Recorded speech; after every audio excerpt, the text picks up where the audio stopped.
part 2. Sorry. Dumaldal na naman ang mami ko. Wala. Ano ang part 2? Huwag kong tono sa inyo. Nung sinumbong ko na sa may mami ko. Nung pagkakauwi ko, sinumbong ko na sa may mami ko. Nun. Tapos, nagubad na ako ng pang-estudyante ko na sa team. Tapos, bigyan na ako ng mama ko ng sandal. Saka, nung sinumbong tapos nung kanausap na yung mama ko yung tatay ko. May kasing tagbahay tatay ko sa umukredi. Naniningil lang siya. Tapos, nasa malayo pa yung tatay ko. Tapos sabi ng tatay ko, ito.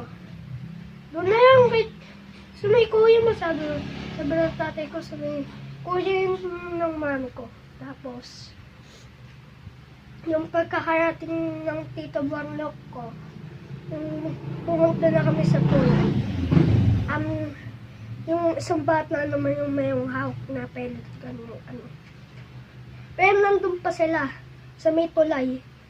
Yung isang bata, nang hiram naman yung isang bata ng pellet gun. Tapos, kinuha ni Tito Barlock. Tapos yung bala, inalis. Tapos balik pa dun sa tulay.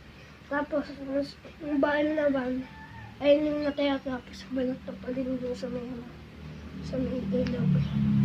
Saka, ayun lang. Bye-bye, may part 2. Saka, huwag niyo yung gagayahin. Bye-bye.